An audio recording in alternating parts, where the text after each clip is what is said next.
Listen, before I say a single word about power, about respect, about the invisible war being fought right now in every office, every dinner table, every text thread you're in, I need you to do something uncomfortable.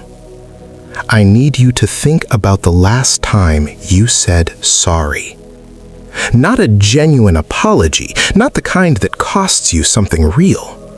I mean the reflex, the automatic, conditioned, almost biological "I'm sorry" that slips out before your brain even processes what you're apologizing for. Someone bumps into you, and you say sorry.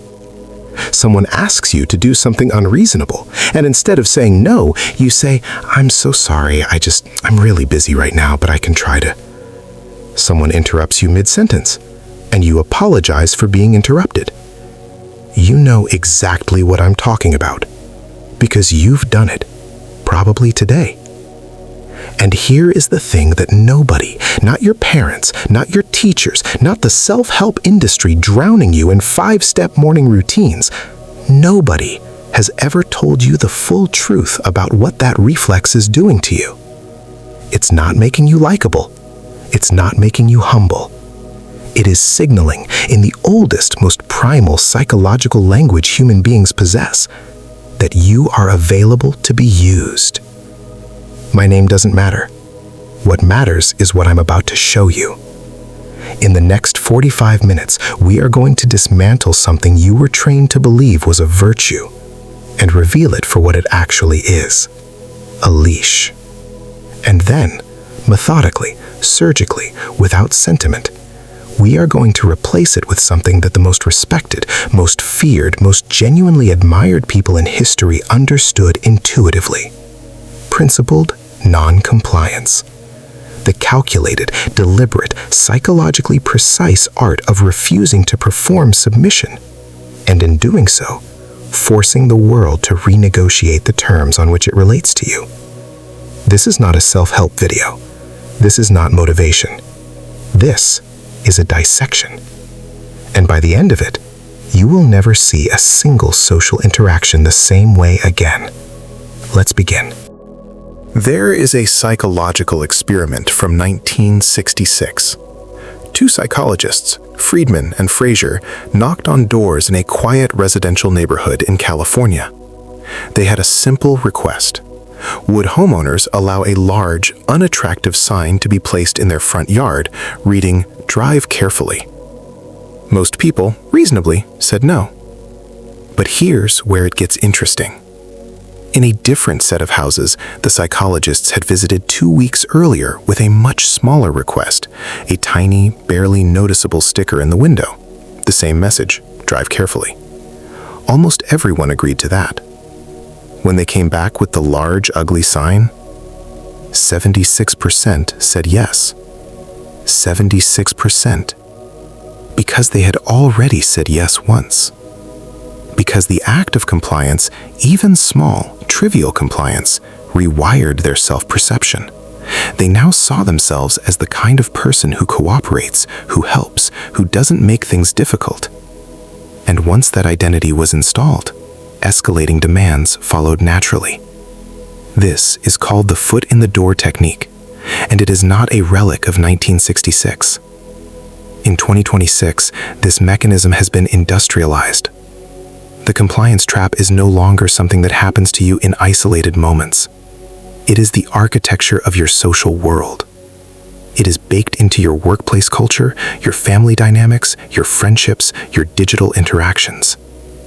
Every time a platform asks you to agree to terms you didn't read, you comply.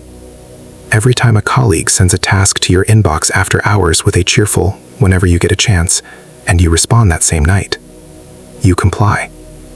Every time someone expresses disappointment in your choices and you immediately feel the urge to explain yourself, to justify yourself, to earn back their approval, you comply. And each compliance, however small, however reasonable it seems in isolation, is doing two things simultaneously.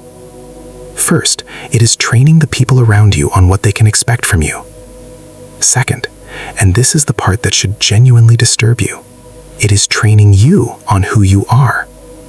Here is the uncomfortable truth that sits at the center of everything we're about to discuss. You do not just act compliant because you feel low status. Over time, through repetition, through social conditioning, through the slow erosion of 1,000 small surrenders, you become compliant. It calcifies into identity. It becomes the invisible architecture of how you move through the world. And the world responds accordingly. Let me describe a person to you. You may recognize them. They are intelligent, genuinely intelligent. They are competent, often more competent than the people above them in whatever hierarchy they inhabit. They work hard. They are reliable. When something needs to be done, they do it, often without being asked, often without recognition. They say yes reflexively. They apologize strategically, not because they've done something wrong, but because apology smooths things over, because it keeps the peace, because it is the social lubricant that keeps the machine running without friction. They are, in the vocabulary of their workplace, their family, their social circle, dependable. And they are, in the vocabulary of psychology, exploited. Not maliciously, always. Most exploitation is not malicious. Most exploitation is simply opportunistic. When a resource is freely available, people use it. When a person signals unlimited availability with their time, their labor, their emotional energy, their compliance, the world does not respond with gratitude. The world responds with more demands. This is not cynicism. This is mechanism. There is a psychological principle here that the sociologist Irving Goffman spent his career mapping. He called it status performance. The idea is deceptively simple. In every interaction, every party is performing their status, signaling through micro-behaviors, micro-expressions, micro-decisions where they sit in the hierarchy. And here is the brutal part. The hierarchy is not fixed. It is not determined by your title, your salary, your education, your accomplishments. It is determined moment to moment by what you allow. What you allow defines your floor. If you allow interruption, you will be interrupted. If you allow your time to be treated as infinitely elastic, it will be stretched indefinitely. If your no is renegotiated by someone's disappointment, if your refusal only stands until they push back, then your refusal means nothing. And you mean, to them, something very specific. A soft boundary. A negotiable line. A person who will eventually fold. Now here is where most conversations about this topic go wrong. They tell you to be more assertive. They give you scripts. They tell you to practice saying no in the mirror. That is not what we're doing here. Because the problem is not behavioral. You are not failing to say no because you lack the vocabulary. You are failing to say no, you are apologizing for your existence because somewhere deep in the substrate of your psychological operating system, you have accepted a belief. The belief is this: being liked is safer than being respected. And in a narrow, short-term, survivalist sense, that belief is not wrong. Being liked is safer. It generates less friction, it keeps the peace, it avoids the discomfort of conflict, the anxiety of disapproval, the primal fear of being excluded from the group. But safety and power are not the same thing. And in 2026, in a social landscape defined by scarcity of attention, hyper-competition for resources, and a pervasive cultural epidemic of performative niceness, safety is a trap. The people who are liked are comfortable. The people who are respected are consequential. And you cannot become consequential while remaining comfortable. The compliance trap is elegant in its cruelty. It rewards you in the short term with approval, with the warm feeling of being needed, with the temporary relief of avoided conflict, while systematically dismantling your status over the long term. Every time you apologize unnecessarily, you make a small deposit into the account of others' low expectations of you. And those deposits compound. So, the question is not whether you are caught in the compliance trap. The question is, how deep are you? And the more important question, the one we're going to spend the rest of this dissection answering, is this: how do you get out? Not by becoming cruel, not by becoming difficult, not by performing some hollow version of dominance that people can see through in seconds, but by understanding, at a level most people never reach, the precise philosophical architecture of a different way of moving through the world. That is where we go next. Stay with me. Part 2. The philosophy of principled non-compliance. What Machiavelli actually understood that you were never taught. In 1513, Niccolò Machiavelli wrote a short book that has been misread for 5 centuries. Most people think The Prince is a manual for cruelty, a guide to manipulation, an endorsement of amorality. Most people are wrong. What Machiavelli actually wrote, buried under 5 centuries of misinterpretation and moral panic, was an unflinching psychological study of effectiveness. He wasn't asking whether power was good or evil. He was asking something far more dangerous. He was asking how it actually works. And in chapter 17, he wrote something that every person who has ever wondered why being nice seems to backfire should be required to read. He wrote that it is better to be feared than loved, but only if you can be both. Now, most people hear that and they think dominance, aggression, cold indifference. They are still missing it. Here is what Machiavelli actually understood. Love, in the political, social, relational sense he was describing, is contingent. It depends on the other person's emotional state. It depends on circumstances. It depends on how useful you are to them in this particular moment. Love, in this sense, is leverage held by someone else over you. When they love you, when they like you, when they approve of you, when you are in their favor, you are safe. But the moment circumstances change, the moment you inconvenience them, challenge them, or simply fail to deliver what they want, that love evaporates, and with it, you're standing. Fear, in Machiavelli's precise meaning, is different. Fear here does not mean terror. It does not mean intimidation. It means consequence. It means that people understand at a calibrated level that there is a cost to disrespecting you, that your time, your standards, your boundaries are not infinitely elastic, that saying no to you has weight, that your yes means something because your no is real. That is not cruelty. That is psychological reality.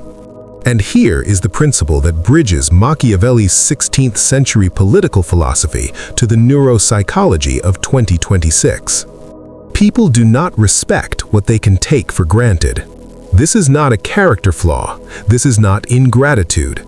This is the fundamental operating logic of human valuation. We assign worth to things based in part on their scarcity and their resistance to capture.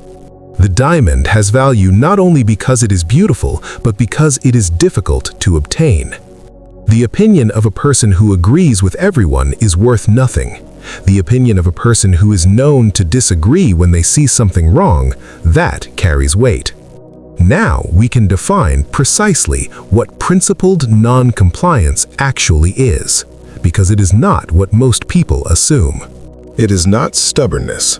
Stubbornness is ego dressed up as conviction. Stubbornness says no because it cannot tolerate being wrong. Stubbornness refuses to move because movement feels like defeat. Principled non-compliance is the opposite. It is completely rational. It is clear-eyed. It knows exactly what it is protecting and why. It says, I have a standard. That standard is not negotiable, not because I am inflexible, but because the standard exists for reasons that are more important than your comfort in this moment. There's a concept in negotiation theory, pioneered in part by the work done at Harvard's program on negotiation, called BATNA, Best Alternative to a Negotiated Agreement. The principle is this: your power in any negotiation is directly proportional to the quality of your alternative if the negotiation fails. If you need this deal, If walking away means disaster for you, you will make concession after concession. You will apologize. You will soften your position. You will watch your leverage evaporate in real time.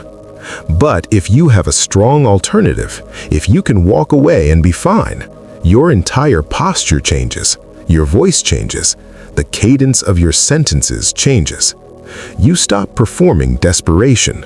You start performing indifference to the outcome. And paradoxically, that indifference is the most attractive negotiating position you can occupy because it signals to the other party that you have options, that you cannot be cornered, that their approval is not your oxygen.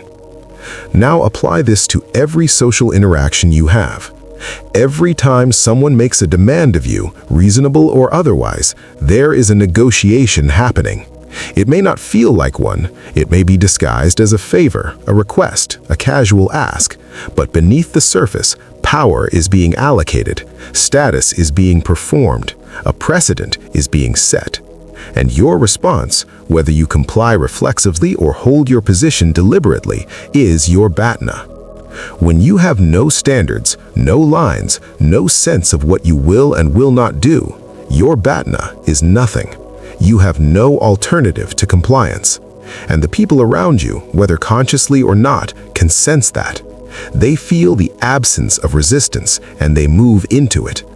This is why the highest status individuals in any social ecosystem, the ones who seem to command effortless respect, the ones who walk into rooms and shift the energy without announcing themselves, are almost always operating from a foundation of implicit non-compliance. They are not aggressive, they are not difficult. In fact, they are often remarkably easy to be around. But there is something about them that tells you, at a level beneath conscious processing, that they are not available for certain things, that there are lines, that a specific kind of casual disrespect, the kind that gets directed at agreeable people constantly, invisibly, because agreeable people absorb it without friction, will not land cleanly here. It will cost something.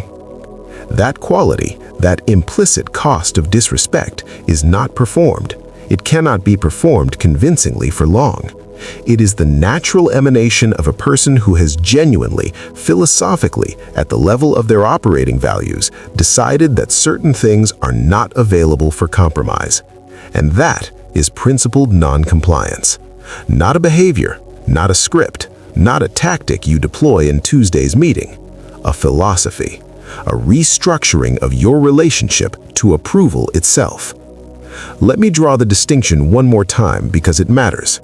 The compliant person says yes and means it until the yeses become a cage they cannot see.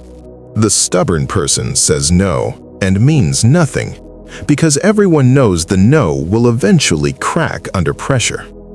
The principled, non-compliant person says yes when they mean yes, and no when they mean no. And critically, the no does not come with an apology. It does not come with an explanation designed to make the other person feel better about being refused. It comes with stillness, with the quiet certainty of someone who has decided long before this moment what they are and are not available for. And that stillness, that is the most powerful social signal a human being can broadcast. Now, before we can talk about how to execute this, how to actually deploy principled non-compliance in the real, high-stakes, interpersonally complex situations of your life, we need to do something first. We need to learn how to identify the demands that require it. Because not everything is a test. Not every request is a power play, and a person who treats every social interaction as a battle to be won is not principled. They are simply exhausting. The surgical skill, though, the thing that separates the psychologically sophisticated from the merely defensive, is discrimination. Knowing which demands warrant non-compliance, knowing which lines are worth holding. That is part 3. There is a conversation happening constantly beneath the surface of every interaction you have. You cannot hear it, not directly. It does not use words. It uses tests. In social psychology, there is a well-documented phenomenon that researchers sometimes call boundary probing, the process by which people, usually unconsciously, test the edges of what you will allow. It doesn't start with something outrageous. It never does. It starts small. A colleague sends you a message at 9 p.m. asking for something that could easily wait until morning. They're not doing it maliciously. They're not sitting at their desk thinking, let me test this person's boundaries. They're just sending the message. And they're waiting, without knowing they're waiting, to see what happens. If you respond immediately, if you answer the 9 p.m. message with the same alacrity you'd bring to a 10 a.m. request, you have provided data, valuable data. The data says, this person is available at 9 p.m. The data says, this person's personal time is not defended. The data says, there is no cost to this particular intrusion. And that data is stored, unconsciously, automatically, in the other person's mental model of who you are and what you're worth. Next time, the message comes at 10 p.m. This is how the compliance trap is maintained, not through dramatic violations of your autonomy, through incremental normalization. Each small concession shifts the baseline. Each baseline shift makes the next demand feel reasonable by comparison. And over time, without any single moment of obvious injustice, you find yourself in a position that would have been completely unacceptable to you 2 years ago, and it feels normal. So, how do you identify the demands that require a principled refusal? I want to give you a framework, not a simple one, because simple frameworks produce simple thinking, and what we're dealing with is complex human psychology, but a practical one. There are 3 categories of demand. Learning to distinguish between them is the beginning of genuine psychological sovereignty. Category 1. The legitimate request.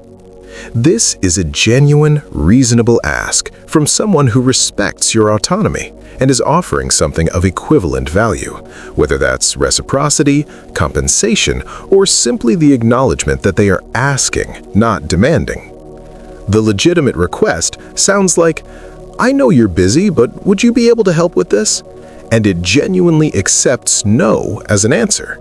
You can say yes to legitimate requests. You should say yes to legitimate requests, selectively, when the request aligns with your priorities. That is collaboration. That is how functional relationships and functional organizations work. Category 2. The ego test. This is subtler. This is the demand that is not really about the task, it is about compliance itself, about whether you will perform submission when asked. The ego test can look like a legitimate request on the surface. The words are the same, but there is something different about the energy.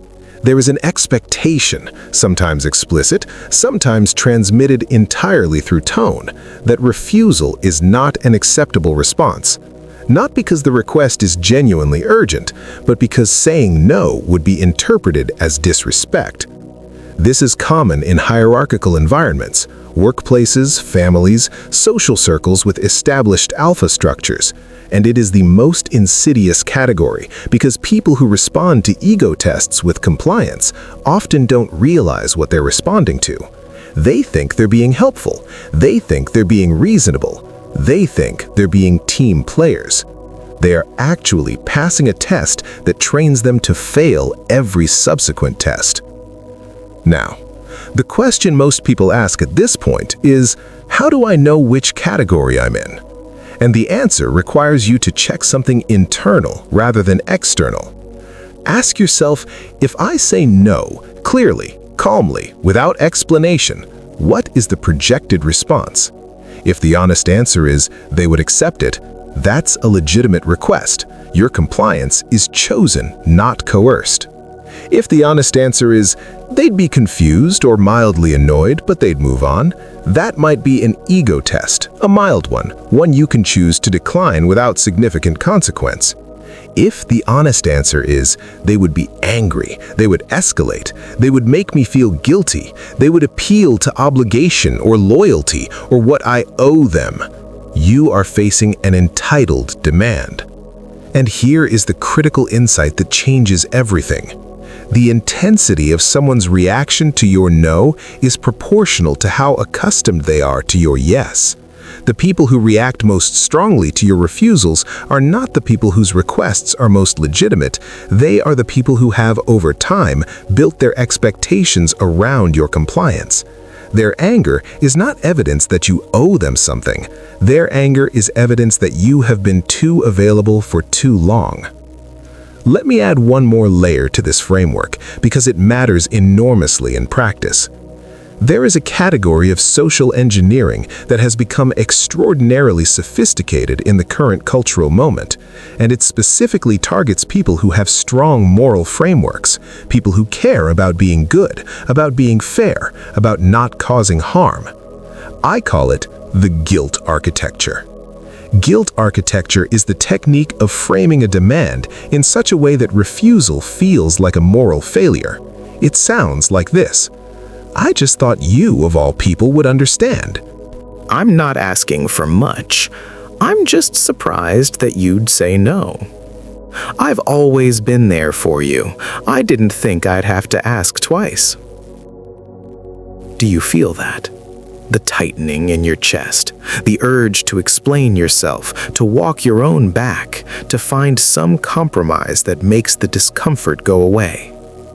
That tightening is the guilt architecture working exactly as intended. And here is the brutal, necessary truth about guilt architecture. It is not about the request. It is about control. When someone makes you feel that your no is a character flaw, when they engineer a situation in which compliance is presented as virtue and refusal as selfishness, they are not engaging with you honestly. They are applying psychological pressure. And the correct response to psychological pressure is not explanation. It is stillness. We will talk about what that stillness looks like, precisely, practically, in high-stakes situations, in the next section. Because this is where it gets technical. This is where the philosophy becomes executable. The map is drawn. You know the terrain. Now, let's talk about the move. The map of what they're actually asking for. There is a conversation happening constantly beneath the surface of every interaction you have. You cannot hear it, not directly. It does not use words. It uses tests. In social psychology, there is a well-documented phenomenon that researchers sometimes call boundary probing, the process by which people, usually unconsciously, test the edges of what you will allow. It doesn't start with something outrageous. It never does. It starts small. A colleague sends you a message at 9 p.m. asking for something that could easily wait until morning. They're not doing it maliciously. They're not sitting at their desk thinking, let me test this person's boundaries. They're just sending the message. And they're waiting, without knowing they're waiting, to see what happens. If you respond immediately, if you answer the 9 p.m. message with the same alacrity you'd bring to a 10 a.m. request, you have provided data. Valuable data. The data says this person is available at 9 p.m. The data says this person's personal time is not defended. The data says there is no cost to this particular intrusion.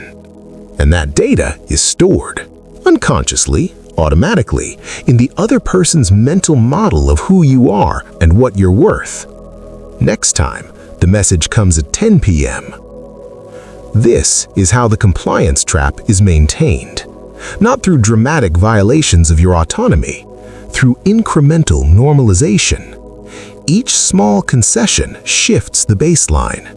Each baseline shift makes the next demand feel reasonable by comparison. And over time, without any single moment of obvious injustice, you find yourself in a position that would have been completely unacceptable to you 2 years ago.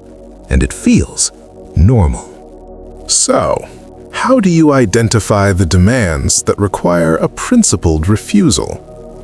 I want to give you a framework, not a simple one, because simple frameworks produce simple thinking, and what we're dealing with is complex human psychology, but a practical one. There are 3 categories of demand.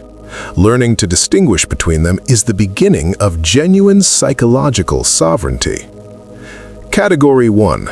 The legitimate request. This is a genuine, reasonable ask from someone who respects your autonomy and is offering something of equivalent value, whether that's reciprocity, compensation, or simply the acknowledgement that they are asking, not demanding. The legitimate request sounds like, "I know you're busy, but would you be able to help with this?" And it genuinely accepts no as an answer. You can say yes to legitimate requests. You should say yes to legitimate requests, selectively, when the request aligns with your priorities. That is collaboration. That is how functional relationships and functional organizations work. Category 2. The ego test. This is subtler. This is the demand that is not really about the task. It is about compliance itself, about whether you will perform a submission when asked. The ego test can look like a legitimate request on the surface. The words are the same, but there is something different about the energy.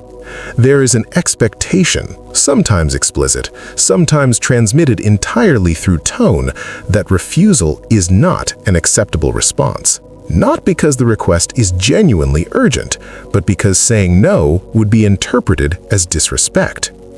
This is common in hierarchical environments, workplaces, families, social circles with established alpha structures. And it is the most insidious category, because people who respond to ego tests with compliance often don't realize what they're responding to. They think they're being helpful. They think they're being reasonable. They think they're being team players. They are actually passing a test that trains them to fail every subsequent test. Category 3. The entitled demand. This one is easier to identify, though no easier to resist. The entitled demand does not ask, it assumes. It arrives without courtesy, without reciprocity, without any acknowledgement that your time, your labor, your energy has a value that the demander is choosing to claim. The entitled demand treats your compliance as a given. It treats your refusal as an aberration requiring justification. And it is almost always escalating, because it has never met real resistance. Now, the question most people ask at this point is, how do I know which category I'm in? And the answer requires you to check something internal rather than external. Ask yourself, if I say no, clearly, calmly, without explanation, what is the projected response? If the honest answer is they would accept it, that's a legitimate request. Your compliance is chosen, not coerced. If the honest answer is they would be confused or mildly annoyed, but they'd move on, that might be an ego test, a mild one you can choose to decline without significant consequence. If the honest answer is they would be angry, they would escalate, they would make me feel guilty, they would appeal to obligation or loyalty or what I owe them, you are facing an entitled demand. And here is the critical insight that changes everything. The intensity of someone's reaction to your no is proportional to how accustomed they are to your yes. The people who react most strongly to your refusals are not the people whose requests are most legitimate. They are the people who have, over time, built their expectations around your compliance. Their anger is not evidence that you owe them something. Their anger is evidence that you have been too available for too long. Let me add one more layer to this framework because it matters enormously in practice. There is a category of social engineering that has become extraordinarily sophisticated in the current cultural moment. And it specifically targets people who have strong moral frameworks, people who care about being good, about being fair, about not causing harm. I call it the guilt architecture. Guilt architecture is the technique of framing a demand in such a way that refusal feels like a moral failure. It sounds like this: I just thought you, of all people, would understand. I'm not asking for much, I'm just surprised that you'd say no. I've always been there for you. I didn't think I'd have to ask twice. Do you feel that? The tightening in your chest, the urge to explain yourself, to walk your own knock back, to find some compromise that makes the discomfort go away. That tightening is the guilt architecture working exactly as intended. And here is the brutal, necessary truth about guilt architecture. It is not about the request. It is about control. When someone makes you feel that your no is a character flaw, when they engineer a situation in which compliance is presented as virtue and refusal as selfishness, they are not engaging with you honestly. They are applying psychological pressure. And the correct response to psychological pressure is not explanation. It is stillness. We will talk about what that stillness looks like, precisely, practically, in high-stakes situations in the next section. Because this is where it gets technical.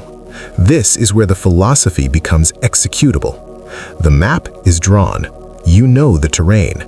Now let's talk about the move. Part 4. The art of the strategic refusal. How to say no without saying sorry.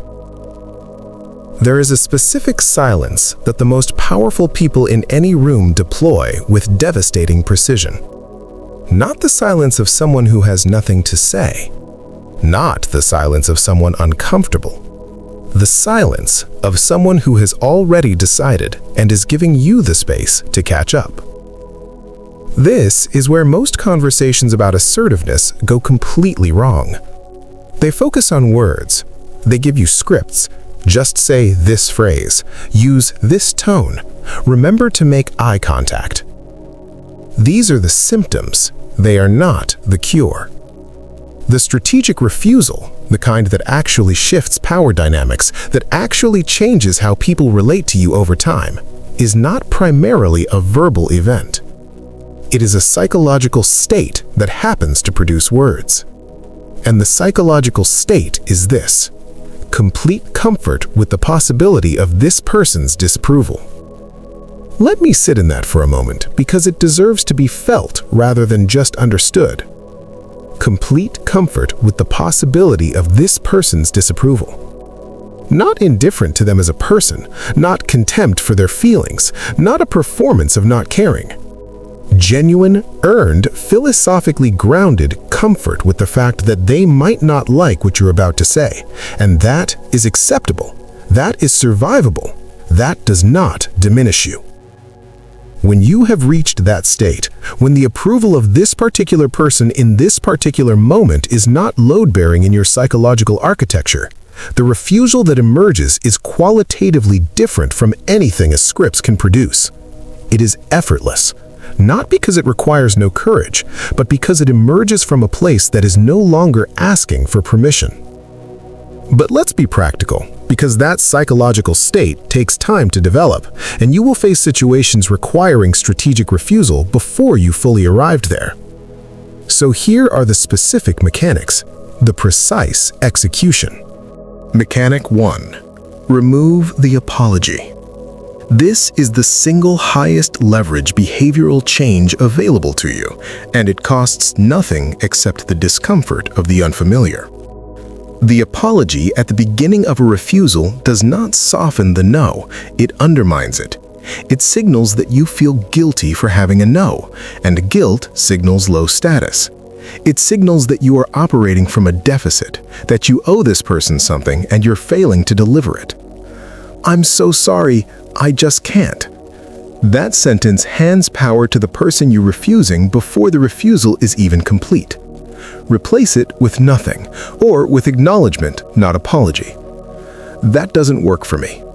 I'm not going to be able to do that. That's not aligned with what I'm focused on right now. Notice what those sentences do. They are not aggressive, they are not cold, they are simply statements of fact, delivered without the performance of guilt that the other person's emotional response is counting on. Mechanic 2. Do not over-explain. This is the second most common mistake. When people are uncomfortable with a refusal, they fill the discomfort with words. They explain, they justify, they offer context. They provide a biography of reasons why the no is reasonable, as if they're presenting a legal case and the other person is the judge. This is a catastrophic mistake, because every explanation is an implicit acknowledgement that you require their understanding to feel okay about your decision. It is an appeal for their validation, and it repositions them as the authority on whether your no is acceptable. The over-explanation says, I need you to agree that my no is justified. The strategic refusal says, my no is already justified. I don't require your agreement. One explanation, if any, is enough, and it should be brief. I have a prior commitment. This isn't something I can prioritize right now. That falls outside what I'm taking on at the moment. And then, and this is crucial, stop talking. The silence that follows your refusal belongs to you. Do not rush to fill it. Do not soften it. Let it sit. Let the other person process it. Let the weight of an uncontested no register. Most people in that silence will do one of two things. They will accept it, in which case you have established something important, or they will push back. Mechanic 3, the management of pushback. When someone pushes back against your refusal, they are doing something specific. They are testing whether the no is real or whether it is the opening position in a negotiation. And here is the thing, if your no becomes a maybe under pressure, you have answered their question. Your boundaries are negotiable. Your standards have a price. They know exactly how much pressure it takes to move you. The response to pushback is not escalation. It is not aggression. It is not even a longer explanation. It is restatement. I understand. My answer is still no. I hear you. That still doesn't work for me. I appreciate the context. The answer doesn't change. The repetition of the refusal without new justification does something powerful. It communicates that you are not searching for a good enough reason to hold your position. You already have one. You simply are not required to share it. This is what high-status individuals understand intuitively. The pressure to explain, the social expectation that a no requires a justification that meets the other person's approval standards, is itself a power dynamic. And accepting that pressure is accepting a subordinate position. Declining to provide more explanation than you choose to provide, that is sovereignty. Mechanic 4. The tone of certainty. The refusal must be delivered in the same register you would deliver any other factual statement. Not warmer, not colder, not apologetic, not aggressive. The same voice you'd use to say, the meeting is at 3 o'clock. That is the voice for, that's not going to work for me. Because that tone carries an implicit message. This is not a crisis. This is not a dramatic event. This is simply a fact about what I am and am not doing, and I am completely comfortable with that fact. The moment your tone shifts, the moment it becomes harder or higher or tighter, you have revealed anxiety. And anxiety reveals that the outcome matters more to you than your composure. And that, in the moment of a social negotiation, is leverage transferred. Mechanic 5. The no apology zone. This is a concept I want you to internalize deeply, because it extends beyond individual moments of refusal into the entire texture of how you communicate. The no apology zone is not about eliminating genuine apologies. When you make a genuine mistake, when you hurt someone you care about, when you fail to deliver something you committed to, a genuine apology is appropriate. Apologies in those contexts are not weakness, they are integrity. The no apology zone is about eliminating the reflexive, automatic, preemptive apology that serves no purpose except to signal that you feel guilty for occupying space. Sorry to bother you, but sorry if this is a stupid question. I'm sorry, I just feel like... Sorry, can I just... These words are not apologies. They are genuflections. They are the verbal equivalent of making yourself smaller before you've done anything that requires smallness. Remove them. Not abruptly, not all at once, but methodically, deliberately. Notice when you're doing it. Replace the reflex with stillness. Start the sentence with what you actually mean to say. And watch what happens. Watch how the person across from you recalibrates. Watch how slightly but perceptibly the dynamic shifts, not because you've become aggressive or cold, but because you've stopped performing subordination before it was requested. Now, I want to address something because I know some of you are feeling it. This feels dangerous, doesn't it? There is a voice, quiet, insistent, shaped by years of social conditioning that is telling you, if you stop apologizing, people will think you're arrogant. If you stop explaining yourself, people will think you're rude. If you say no without immediately softening it, people won't like you. I want you to take that voice seriously, not because it's right, but because it is pointing at something real. There will be people in your life who do not respond well to principled non-compliance. Specifically, the people who have been benefiting most from your compliance. They will tell you that you've changed. They will tell you that you've become difficult. They will tell you, sometimes with genuine hurt, sometimes with calculated manipulation, that the version of you that said yes to everything was better, more loving, more loyal, more them. And here is what I want you to understand about those reactions. They are confirmation, not evidence of a mistake. The discomfort of those people is proof that the shift is real. It is proof that the old dynamic, the one that served them at your expense, is no longer available. And their discomfort with that is their process to navigate, not yours to abort. You will lose some relationships in this transition. I will not pretend otherwise. Some relationships require your compliance as a structural element. Remove the compliance, and the relationship cannot hold its shape. Those are not losses. Those are discoveries. You have discovered that what you thought was a relationship was actually an arrangement. One where your role was to provide and accommodate and absorb, and the other person's role was to receive. And discovering that early, before you have spent another decade in the arrangement, is an act of self-preservation, not betrayal. Now let's talk about what happens on the other side of this. Because the relationships that survive, the people who are still there after you've stopped performing submission, those relationships are transformed. They become real. They become chosen. Because both parties know now that you are not there because you cannot say no. You are there because you want to be. Because it is genuinely where your time and your energy to go. And that shift from obligation to genuine choice is the foundation of the only kind of respect that is worth having. Which is exactly what we're going to explore in Part 5. Part 5.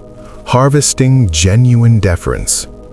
How the world renegotiates when you stop being available. There is a moment, and if you do this work, you will have it, where something changes. It doesn't happen dramatically. It doesn't announce itself. It happens in a quiet, almost anticlimactic way. Someone who has always treated your time as elastic pauses before sending a message. Someone who used to make demands frames them for the first time as requests. Someone who interrupted you constantly, out of habit, out of reflex, out of a long-standing implicit assumption that your words could be overridden, stops mid-sentence, waits, lets you finish. And you realize the terms have changed. This is what genuine deference looks like. Not obeisance, not fear, not the performance of submission by someone who secretly resents you, but the organic, real recalibration of how someone relates to you, based on the updated data they now have about who you are and what you're available for. It is, in the most literal sense, a renegotiation of terms. And it happens automatically, without any announcement, without any confrontation, simply as a natural consequence of consistent, principled non-compliance over time. Let me explain the psychology of this process, because you must understand why it works, not just that it does. In social psychology, there is a concept called the fundamental attribution error, the tendency to attribute people's behavior to their character rather than their circumstances. When you've been consistently compliant, the people around you have made a character attribution. This person is agreeable. This person is accommodating. This person is available. That attribution becomes a lens through which they interpret everything you do. It shapes their expectations. It shapes their behavior toward you.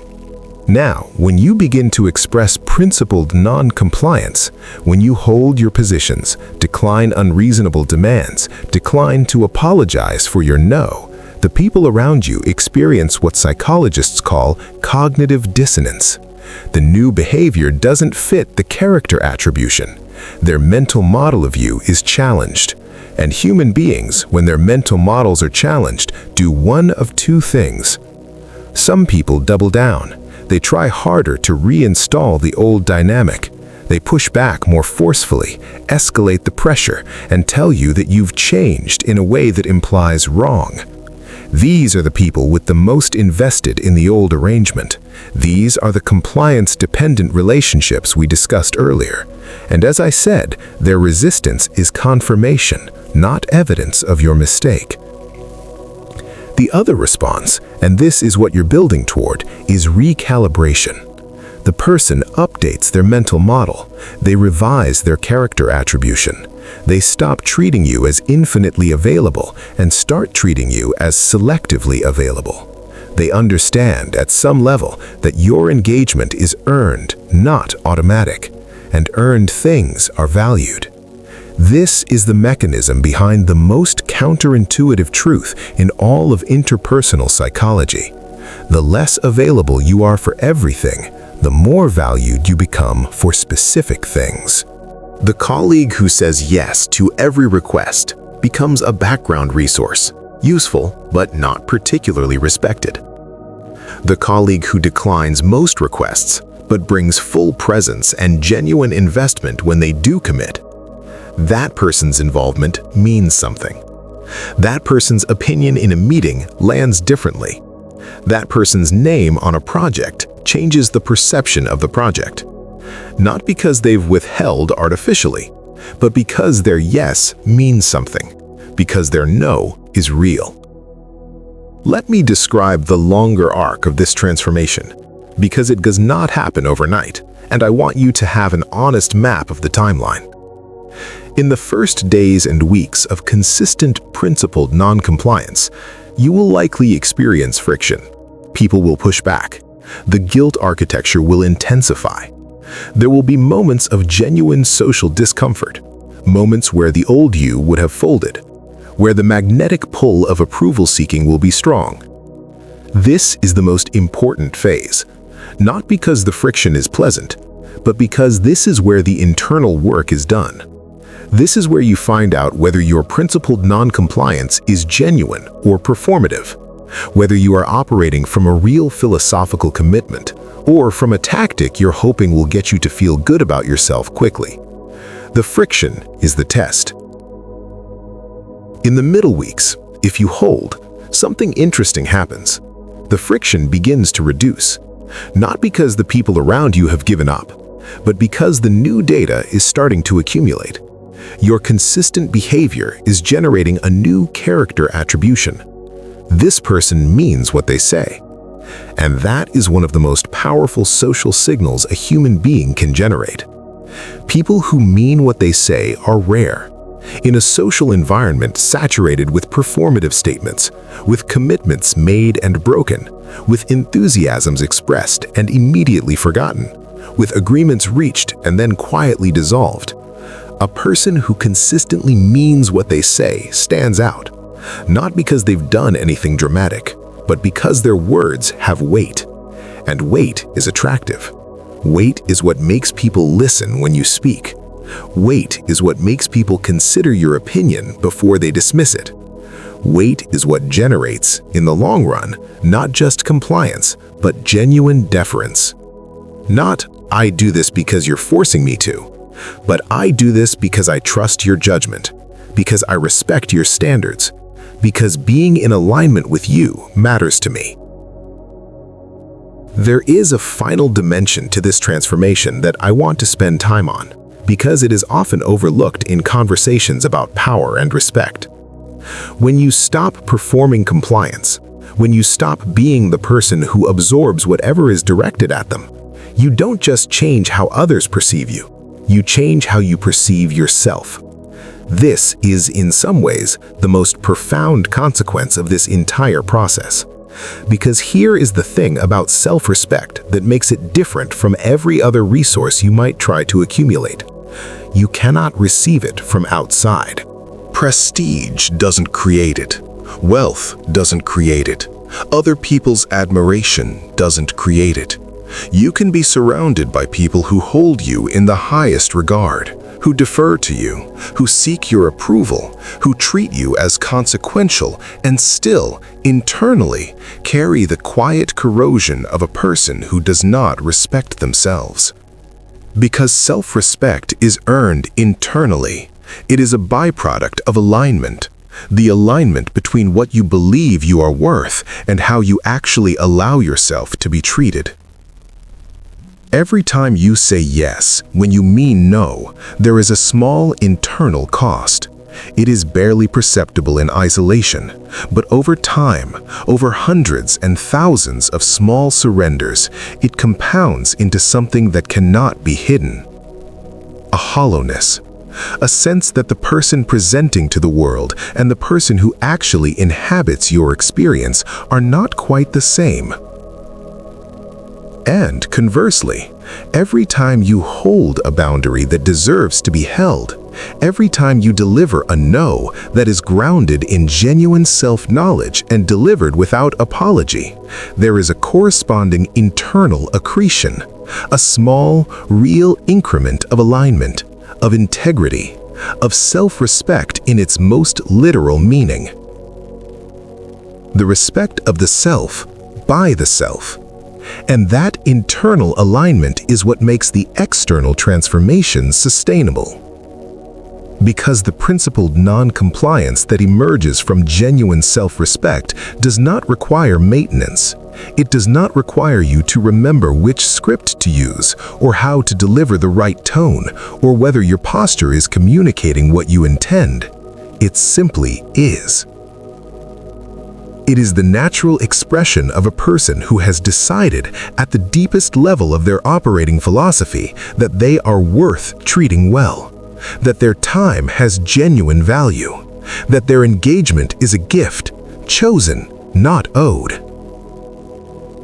And when you reach that state, when the compliance trap is not just broken but understood, when principled non-compliance is not a tactic but a way of being, something happens in the rooms you walk into. People feel it. Not consciously, not immediately, not in a way they could articulate, but the energy shifts. The way people orient to you changes. The quality of attention you receive is different.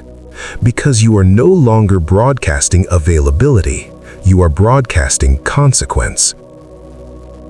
You have become someone whose presence means something, whose absence means something, whose opinion is not offered casually and therefore lands with weight when it is.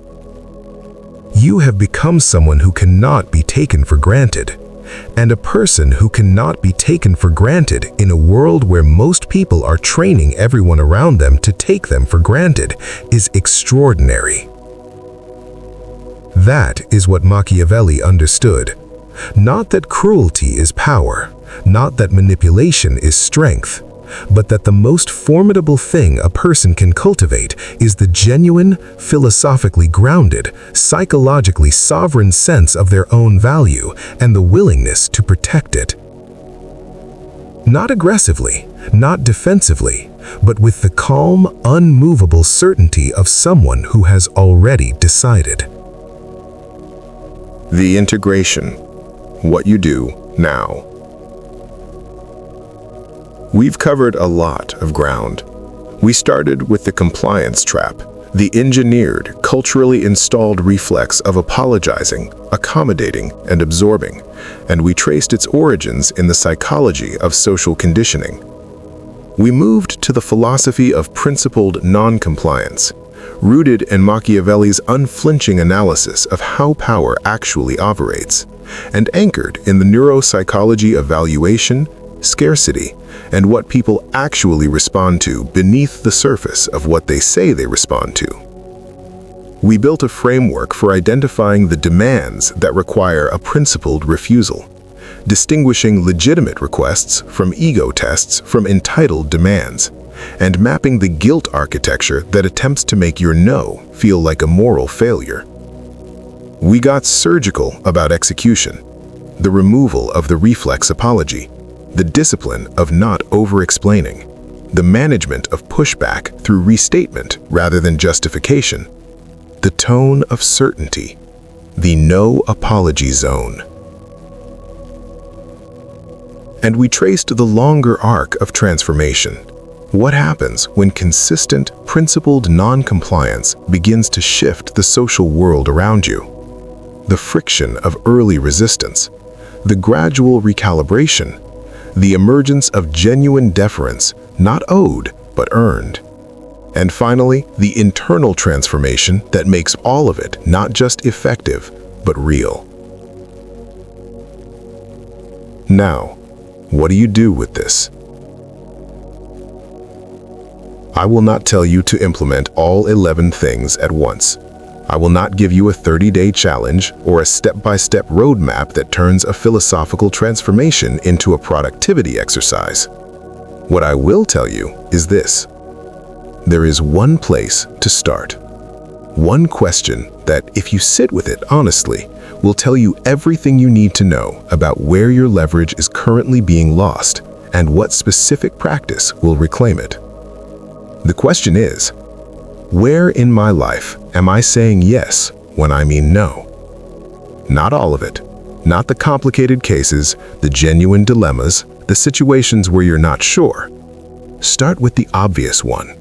The one that came to mind while you were listening to this. The yes that costs you something real. Your time, your energy, your sense of self. And that exists not because it aligns with your values, but because the alternative felt too uncomfortable to face. Find that yes. And next time the demand arrives, not in an explosive, confrontational way, not with a speech, not with a declaration, simply, quietly, with as little drama as possible. Don't say sorry. Say no. And then hold it. Let the discomfort sit. Let the other person's reaction unfold without your intervention. Do not rush to soften what you said. Do not explain past what is necessary. Just hold it. And notice what happens. Not to them, to you. Because that is where the data is, in what you discover about your own capacity to tolerate disapproval, about the distance between what you feared the consequence would be and what it actually is, about the small but real increment of self-respect that accrues when you protect something that deserves protection. That is the beginning, not the end, not the transformation, the beginning. If something in this landed differently than you expected, if there is a place in your life where you recognized yourself in what we discussed today, I want to hear about it. Not because I need the engagement, but because this conversation is more valuable when it's real, when it's not abstract. Drop a comment. Tell me the specific situation, the demand, the relationship, the no you've been delaying. because sometimes naming it is the first act of refusing it. And if you found this useful, if it shifted something, even slightly, share it with one person. Not because it will make the algorithm happy, but because there is probably someone in your immediate circle who is sitting inside a compliance trap they can't quite name yet. This might be the thing that names it for them. Now, I want to leave you with something. A question I'm going to answer in the next video. We talked today about what happens when you stop performing submission, about what the world looks like when you start moving through it from a position of genuine self-respect rather than approval-seeking. But there's a dimension we didn't touch. What about the people who won't renegotiate? Not the ones who push back and eventually recalibrate. The ones who escalate. The ones who, when faced with a person who cannot be coerced, do not update their behavior. They update their tactics. There is a specific category of individual, in workplaces, in families, in social ecosystems, who responds to principled non-compliance not with respect, but with something far more sophisticated. They identify your values, they learn the shape of what you care about, and they use it. Not against you, obviously, subtly, elegantly, in ways that are almost invisible until the damage is done. The next video is about them. It is about how to identify the sophisticated manipulator who targets principled people specifically, about the psychological signatures that distinguish genuine conflict from engineered conflict, about how to maintain the sovereignty we've built today in environments specifically designed to dismantle it. It will be the hardest video I've made, because it requires looking at people you might love and asking a question that changes things permanently. Be here for it. Until then, decide what you're worth and stop apologizing for it.